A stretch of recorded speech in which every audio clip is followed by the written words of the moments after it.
Isn't the Safety Advisory Council supposed to support creators and speak out against things that don't make streamers' experiences on Twitch good?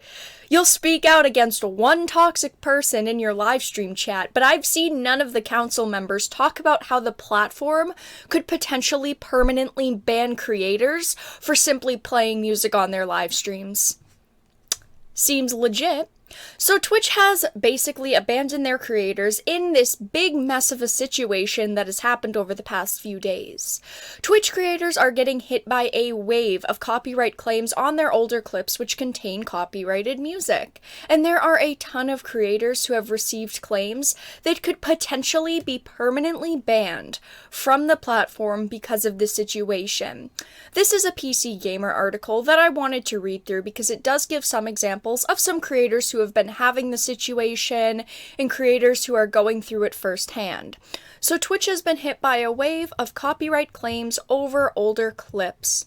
Twitch has been sending out a lot of emails alleging copyright infringement recently, leading to streamers frantically trying to figure out how to delete potentially thousands of clips and countless hours of work and memorable moments.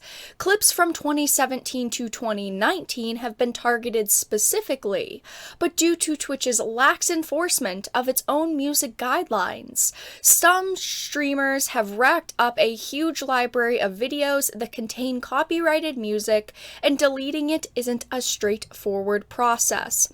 So basically, Twitch is given the DMCA notices, which is a copyright claim by a company, and of course, Twitch by law needs to enforce this. So they remove the violating content, and if your content is taken down, you get a strike. And 3 strikes, you're out. Your channel is taken down. Now, this is the easiest way possible to describe it. It is a very in detail, very complex thing. It's not very easy to describe, but I think you can all understand how it generally works if you're not a content creator. Now, this is where I would like to point out Twitch's inconsistency when it comes to enforcing their own policies. Because I talk a lot about their inconsistent enforcing, and this is another prime example of that. Now, I'm all for creators being able to, play music on their live streams in the background of their streams for entertainment purposes. Playing music on a live stream definitely does boost the mood of the stream. It definitely does help the entertainment of it all. And of course, you're live streaming to entertain people. I definitely don't think that creators should have their channels deleted because of this, but Twitch has had a music policy in place for years, yet has never been enforced, and now it's put creators in such a tough spot and a stressful spot.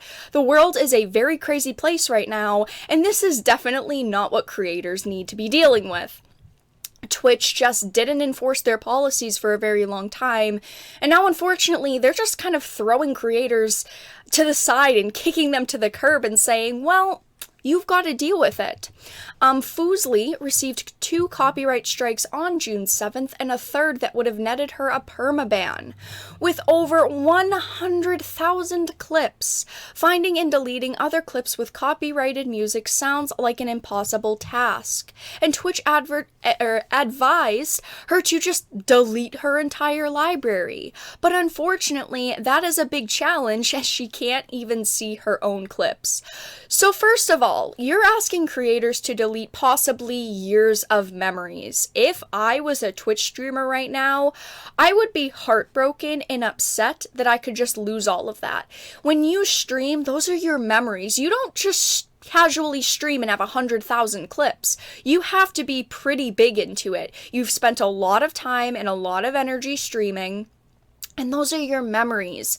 Yes, you can download them and you can save them and you could put them somewhere else, maybe like YouTube, but this could still affect their accounts. And another big problem here is that a lot of these creators can't even see their older clips in order to delete them. So basically, they're unreachable content that could still get them permanently banned and still get them in a lot of trouble.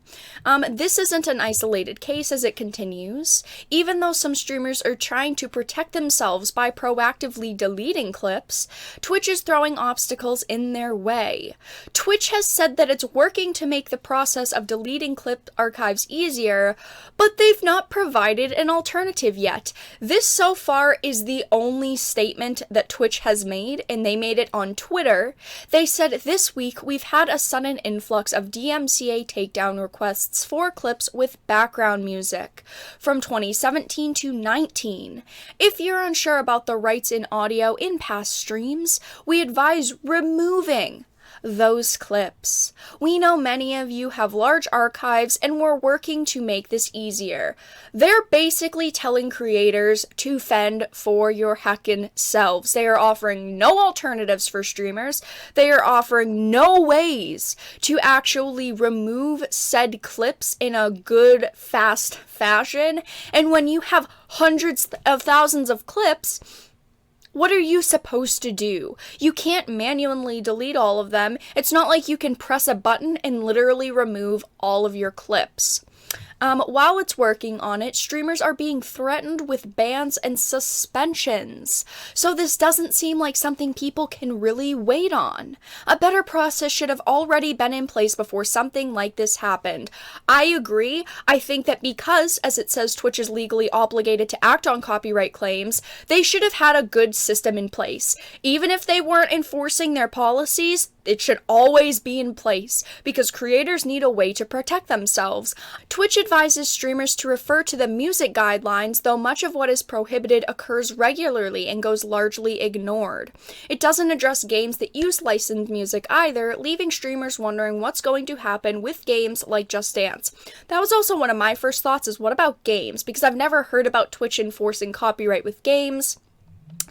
And of course, games like Just Dance, GTA 5, you won't be able to play those games anymore because it's all copyright music. But in the end, we really don't know. As the article finishes, it's not clear what prompted the copyright claims, but this is something that's going to happen more frequently. Twitch is going to have to start clarifying a few things in their guidelines. I would like to point out here that Twitch doesn't have to remove someone's account after just 3 of the strikes. They could change their policy to 5 strikes or 10 strikes. I mean, let's look at YouTube. You can get a copyright ID claim where a company just takes the revenue, and they can of course choose to take down your live stream, but most of the time they don't. They just claim what revenue you would get from it and kind of go on their way. That's just the way that their automatic flagging system works. Twitch just needs to put a better system in place, and I also think that they need to defend their creators. I have not seen anyone talk about being permanently banned yet, so I hope that that doesn't happen, but I truly hope that Twitch handles this better than they have so far, and I really hope that they just change their guidelines in a fast manner so that creators can do what they love and not be worried about losing their livelihood because of clips that are potentially years old. This is an awful situation. I feel completely bad for a lot of the Twitch streamers going through this right now. And again, I just really hope that Twitch pulls up to the plate, and I really hope that Twitch clears up their guidelines soon. If they're still going to enforce them and they're going to permanently ban a lot of creators that are getting strikes right now, or if they're going to try to work with those creators. But that's all that I had to discuss in this video. We'll have to see how this progresses over the next week or two. I'll be curious to see if Twitch makes a statement because they have not yet. But if you enjoyed this video and found it important, please make sure to give it a like and share it. And of course, if you did not, make sure to give it a dislike. I appreciate your support either way, but I will talk to you all again in the next video really soon.